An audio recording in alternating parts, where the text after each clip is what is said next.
She stood in the center of the living room, her arms crossed tightly, her eyes blazing with indignation. "I'm not your possession," she snapped, tossing her phone onto the couch as if it meant nothing. I had just confronted her about the cryptic messages she sent late at night, and the suspicious evenings she spent away, desperate for a hint of honesty or an admission. Instead, her defiance struck me like a blow. Her words echoed in my head, a persistent ring that wouldn't quiet. I stood frozen, staring at the woman with whom I'd shared 10 years of my life. The impulse to shout, to demand why she had unraveled everything we'd built, surged inside me. Yet, I held my composure. Something within me had broken, not from anger, but from a sharp, undeniable clarity. If she truly thought I was trying to own her, she had never understood the essence of love. That night, I lay sleepless, my gaze following the shadows on the ceiling while she slept soundly beside me, undisturbed. Her calm, steady breathing, born either of a clear conscience or a hardened heart, filled the quiet. It struck me that I was sharing my bed with someone I no longer knew. Someone who had once been my world, but now felt like a stranger passing through our home. As the first rays of dawn slipped through the curtains, my decision solidified. I rose silently, casting one last look around the house, and began to pack. Not only my clothes but every piece of my existence. My laptop, my books, my tools, even the mug I used each morning. I moved like a shadow, careful not to wake her. Each step toward the door felt like reclaiming a part of my soul. I left no letter. After her betrayal and dismissal, I owed her no words. If she wanted freedom, I would give it to her, complete and unwavering. The next morning, my phone vibrated endlessly with her calls. I let each one fade to silence. Then came a deluge of texts, frantic and confused.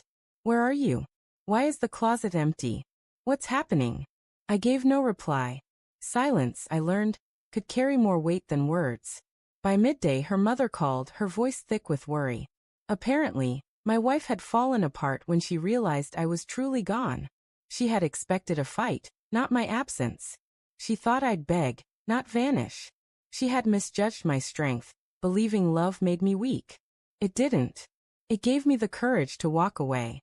For the first time in years, a sense of peace washed over me. I rented a small apartment in a nearby city, starting fresh. It wasn't grand, but it was mine. I no longer had to wonder who shared my bed or doubt their fidelity. The silence, once painful, became a comfort. She kept trying to reach me. Her messages shifted from anger to sorrow, then to desperate apologies. She wanted to meet, to explain, to fix what was broken. But how could trust, once destroyed, be restored? What words could undo her choices? Mutual friends said she was a mess. The man she'd betrayed me with had disappeared the moment I did, leaving her with no safety net, only regret and broken dreams. She had assumed I'd always be there, waiting, no matter what she did. She was wrong. One night, a long email from her arrived. She poured out her heart, confessing everything.